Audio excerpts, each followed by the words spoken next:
Eh bien, bonjour à tous, je suis Stéphane Fermigier, coprésident du CNLL.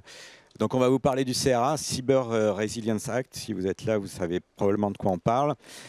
Donc en deux temps, d'abord une petite introduction à la fois pour expliquer un peu comment on est arrivé là, à la fois comment on est arrivé au CRA et comment on est arrivé au rapport, au guide que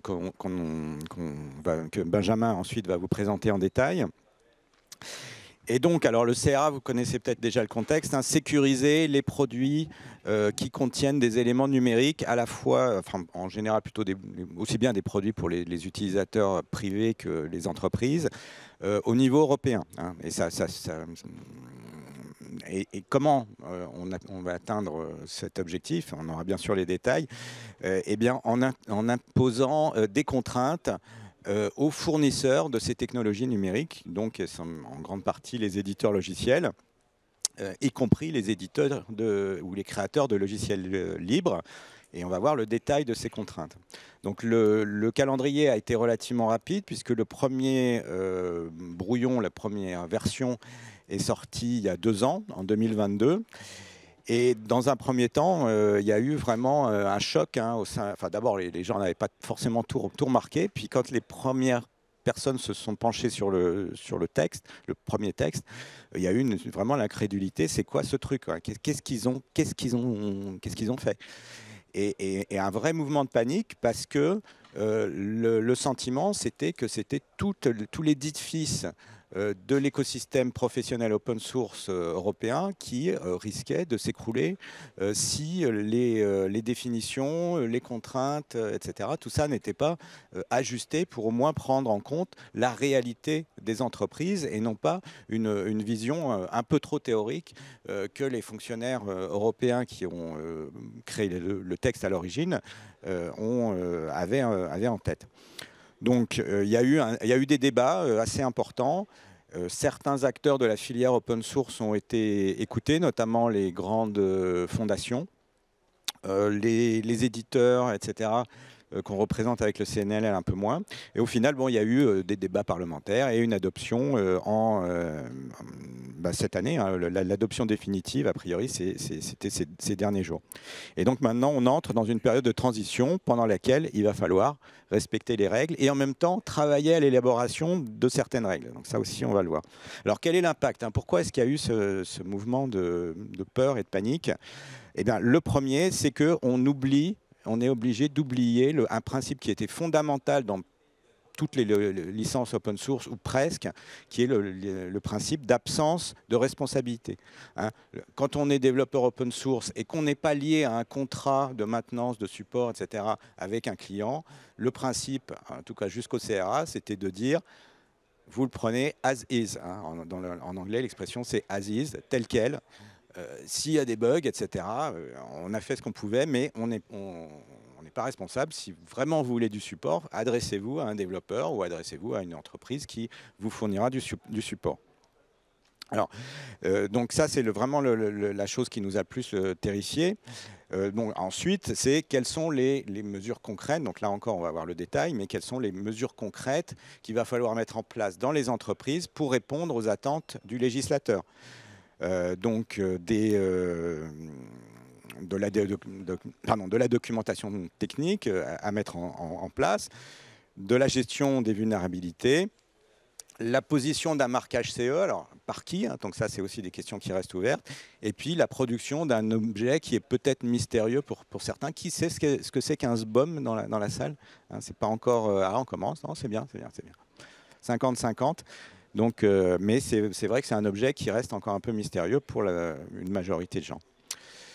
Voilà. Et puis, il y a eu ce débat, qu'est-ce que c'est qu'une activité non commerciale dans le cadre du développement d'un logiciel libre, sur lequel il faut absolument avoir des clarifications si on veut se mettre dans la bonne catégorie et mettre les bonnes mesures en face. Donc le CNLL, l'association qui représente la filière des entreprises du logiciel libre en France, a demandé à InnoCube de participer, de réaliser un guide pour donner au moins des premiers éléments de compréhension qu'on partage maintenant, aujourd'hui, avec nos membres, mais aussi avec l'ensemble de l'écosystème open source français, de façon déjà à avoir un niveau de connaissance à peu près raisonnable sur les enjeux, sur ce qu'il va falloir faire dans les 2-3 années qui viennent, bon, sachant que tout n'est pas encore clair, donc il va y avoir des clarifications, mais plus tôt on s'y met, et mieux ça se passera pour tout le monde. Et puis enfin, il va y avoir du dialogue avec les autorités compétentes, notamment les organismes d'emballation, et en comprenant dès aujourd'hui les problèmes, peut-être qu'on aura plus de chances d'être entendu et qu'il n'y ait pas des nouveaux problèmes qui viennent se rajouter aux éventuels problèmes qu'on aurait déjà aujourd'hui. Donc je passe tout de suite la parole à Benjamin pour présenter le guide. Merci. Donc, bonjour tout le monde. Benjamin Jean, donc, je suis le fondateur du cabinet InnoCube. On est une toute petite structure spécialisée sur les enjeux qui touchent justement à tout ce qui est mise en place, définition de stratégie logiciel libre, open source, une cadre de collaboration. Et on s'était intéressé assez rapidement à ces sujets de sécurité, ne serait-ce que parce qu'il y a une convergence assez forte avec notre cœur de métier. Là, c'était vraiment l'opportunité de pousser plus loin et de commencer à d'une part clarifier le résultat qui avait été publié au journal de l'Union européenne, mais aussi la façon dont on pouvait l'intégrer dans les pratiques des acteurs de l'open source. Donc c'est à la fois une sensibilisation, en tout cas une explicitation de ce qui a été publié par l'Europe, mais aussi une mise en contexte des acteurs de l'open source. On l'a fait avec un certain nombre de membres du CNLL qui ont aussi participé au groupe de travail et qui ont apporté des questions supplémentaires auxquelles on a essayé de répondre étape par étape. C'est une première version. Vous connaissez le principe, hein, il y en aura plein d'autres. L'idée, c'est aussi de pouvoir étendre, développer en fonction des manquements ou des choses à compléter, à améliorer. Alors la première chose, le CRA, l'application du CRA, elle est très large. En fait, il y avait déjà un certain nombre de règlements à l'échelle européenne qui visaient vraiment la cybersécurité. Il y avait même déjà un règlement sur la cybersécurité. Là, on est sur la cyber-résilience. Ce qui est vraiment différent dans le CRA, c'est que on revient, c'est le règlement qui va toucher au levier le plus fort qu'a l'Union européenne, qui est le contrôle du marché européen. Donc on revient vraiment à la base de l'Europe, et en s'appuyant sur le traité, l'Europe a dit finalement tous les produits qui sont publiés sur le marché européen, on va leur imposer un certain nombre d'obligations supplémentaires à la charge du fabricant, on y reviendra. Et avec en plus un marquage qui permet de vérifier que ça a bien été fait et on les encadre. Donc le principe du CRA, c'est vraiment que tout ce qui circule sur le marché européen, parce que c'est un produit au sens européen, doit être soumis au CRA. Alors, ça concerne tout ce qui est logiciel, tout ce qui est matériel qui intègre du logiciel.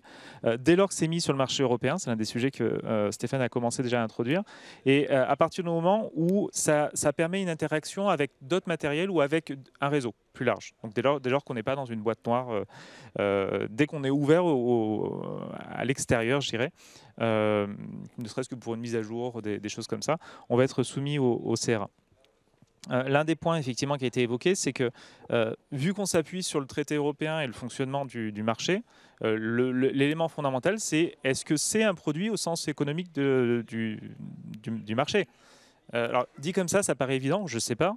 Mais de notre côté, est-ce que l'open source est tout le temps dans cette logique économique? Mais non. Et c'est là justement où il y a un certain nombre de zones grises qui sont ces situations dans lesquelles on peut faire de l'open source, pas pour faire du business, pas dans le cadre d'une activité commerciale. Et donc on va sortir du CRA, on y reviendra. Et d'autres situations dans lesquelles on fait de l'open source tout en ayant une activité économique, directe ou indirecte. Et là, on sera en plein dans le CRA avec un certain nombre de contraintes qui sont aussi évoquées dans le guide. Les acteurs qui sont directement considérés, en tout cas qui sont définis, qui sont presque créés pour le besoin du CRA, c'est ces cinq acteurs-là. Le fabricant. Le fabricant, c'est celui qui va porter le plus de responsabilités. C'est celui qui est à l'origine, qui développe, qui contrôle les choix liés au développement du logiciel et qui le publie sous son nom ou sous sa marque. Déjà, on voit qu'il y a en plus des conditions qui ne seront pas toujours réunies dans le cadre de l'open source, puisqu'il y a cette articulation très claire entre celui qui développe et la commercialisation qu'on fait sous son nom, sous sa marque. Les open source stewards, ça c'est un terme qui a été ajouté justement quand il y a eu cette friction qui est apparue à l'initiative des grandes fondations open source, en disant mais attention, en fait dans l'open source, on n'est pas dans un modèle classique où on développe seul et ensuite on commercialise. On est aussi dans l'idée d'avoir une mutualisation dans le développement et ensuite une commercialisation par quelques membres de cette communauté. Les open source stewards, en termes de responsabilité, c'est beaucoup moins, car les sanctions sont inexistantes. Donc la responsabilité est beaucoup moins forte. C'est quelqu'un qui va être en support, en soutien des régulateurs pour favoriser justement les démarches de mise en sécurité, donc de cybersécurité. Il y a les mandataires, bon, ça c'est plus la logique de marché, ceux qui font les importateurs et les distributeurs. Le distributeur, c'est celui qui communique le logiciel à un consommateur, à un client, globalement. Donc tous les acteurs de la chaîne, du fabricant jusqu'à celui qui communique au client, sont considérés. Ce qui n'a pas directement défini dans le CRA, c'est, alors d'une part, dans les administrations, c'est faux, elles sont définies, mais elles ne sont pas mises en avant comme elles auraient pu l'être. Néanmoins, les administrations ont l'obligation de s'assurer de la mise en application du CRA dans toutes les commandes publiques, dans tous les marchés.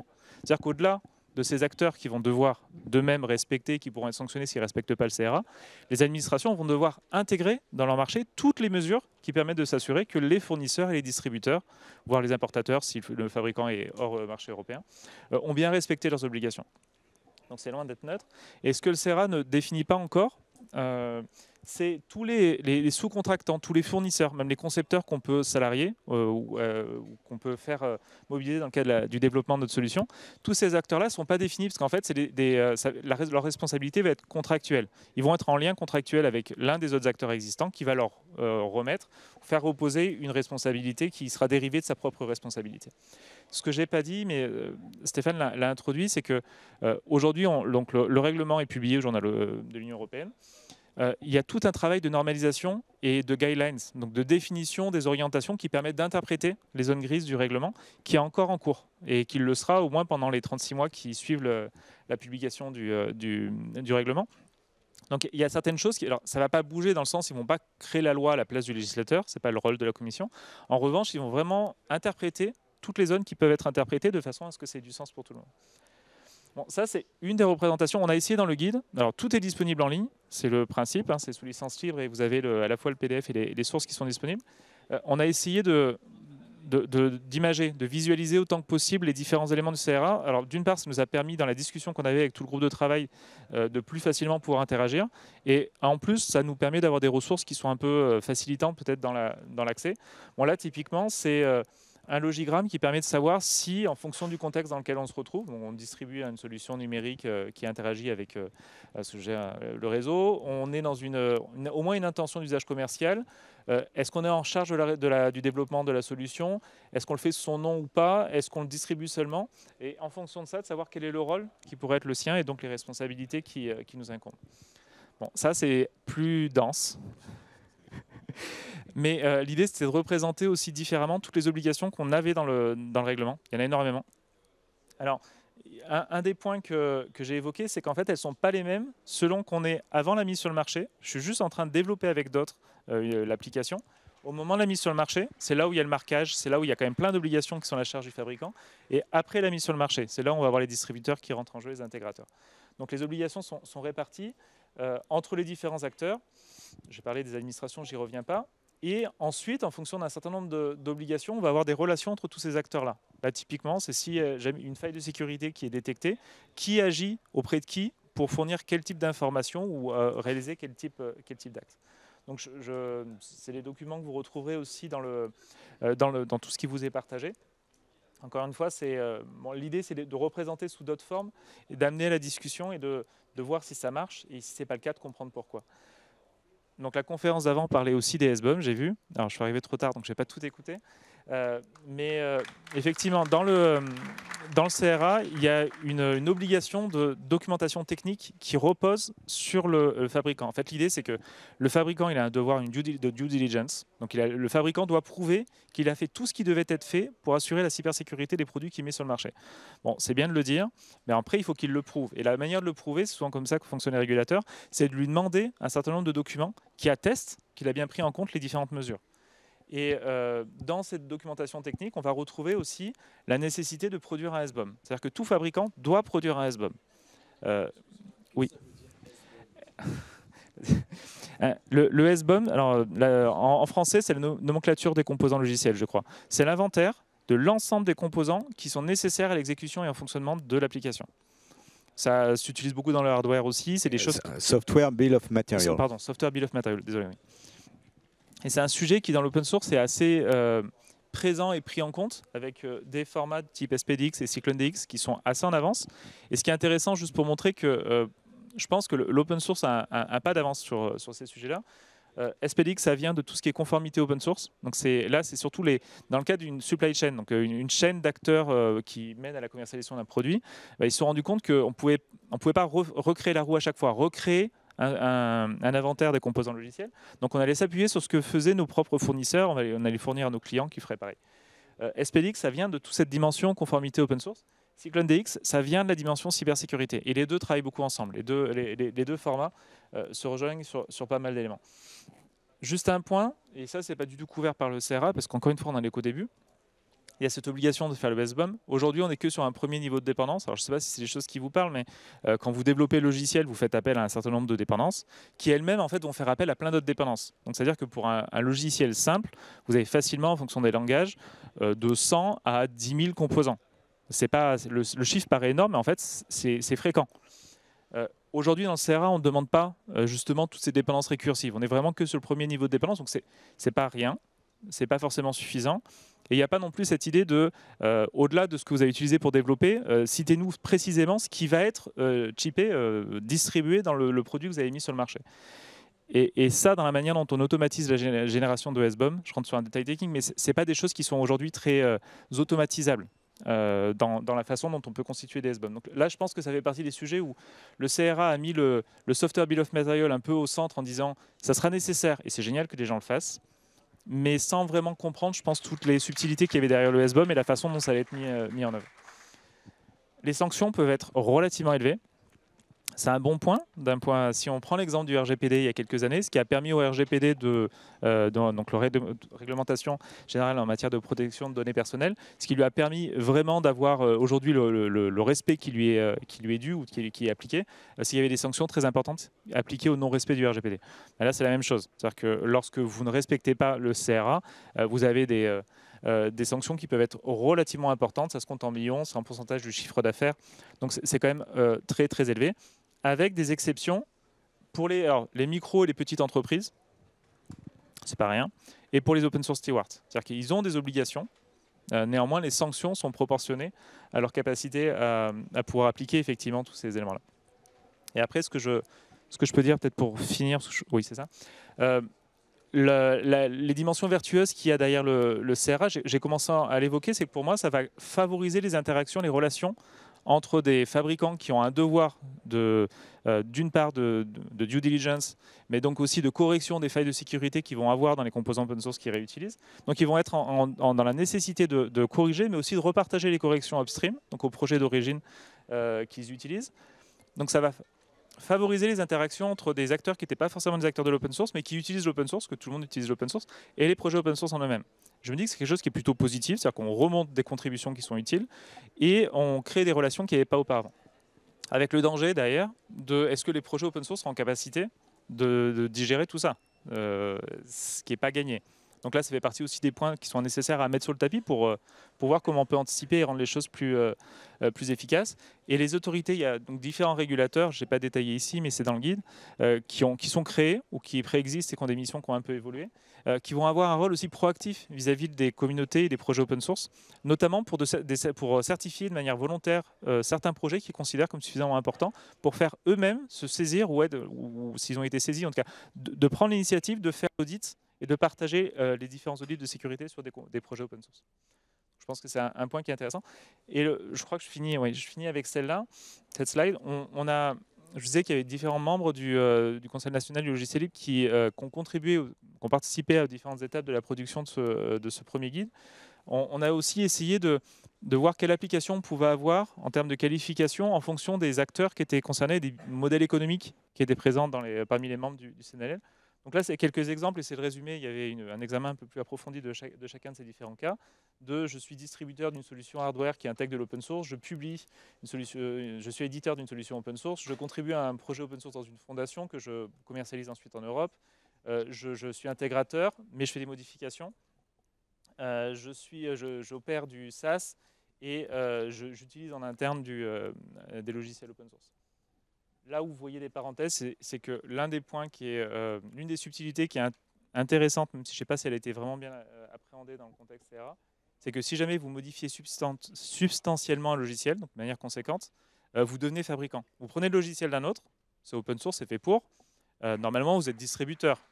Mais si jamais vous le modifiez de manière substantielle, vous devenez fabricant. Et alors là, c'est toutes les responsabilités qui vous incombent. Ce qui n'est pas rien. C'est pas pour faire peur, hein, donc je vais partager tous ces éléments-là. Le but, c'était de montrer qu'il y a une opportunité, il y a plein de choses intéressantes derrière CRA, mais il faut le sensibiliser, il faut que les gens s'en saisissent. Et je pense aussi échanger avec faire ce travail que fait le CNLL, c'est-à-dire de partager des éléments auprès de la commission, auprès de toutes les personnes qui, là-dessus, peuvent être décideurs, pour influencer les choses dans le bon sens. Est-ce qu'il y a des questions ?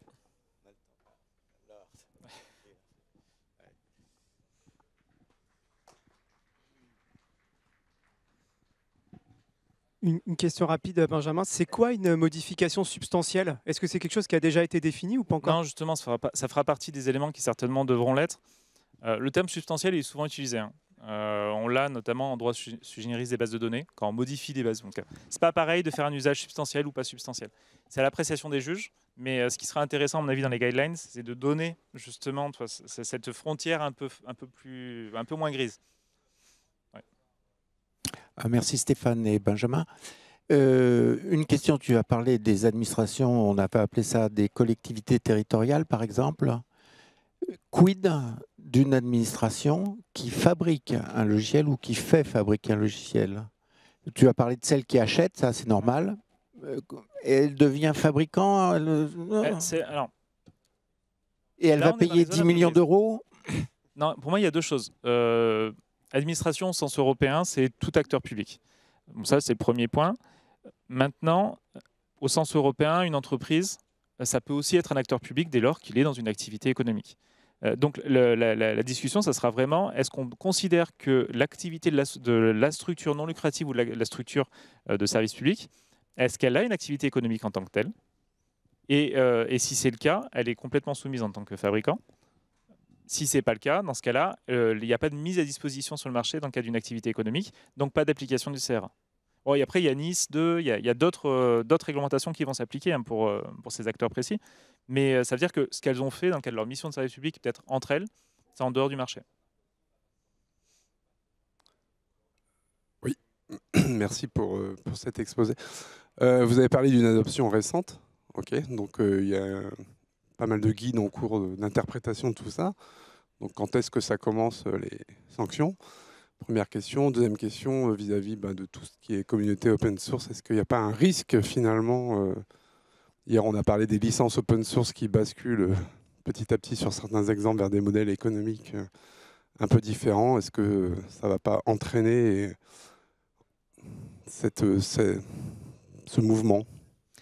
Alors, sur les dates, c'est 21 mois à partir de les 20 jours après la publication au journal officiel de l'Union européenne. Donc, les 20 jours ne sont pas encore passés. Donc, c'est 21 mois dans quelques jours.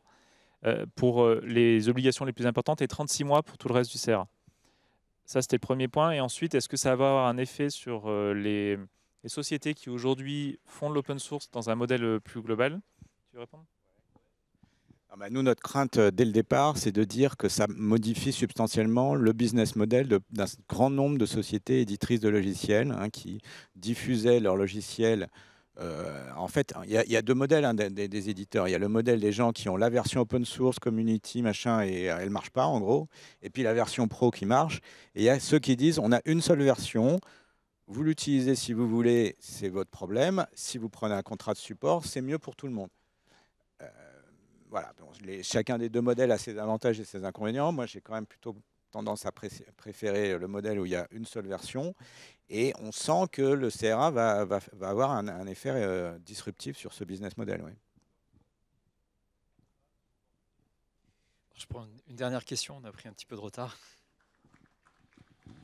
Oui, est-ce que ça veut dire que à l'avenir, les applications et les relations entre les acteurs qui demandent des applications à l'écosystème open source vont être dans un modèle où il y a forcément l'application elle-même, open source, et le contrat de support qui va avec.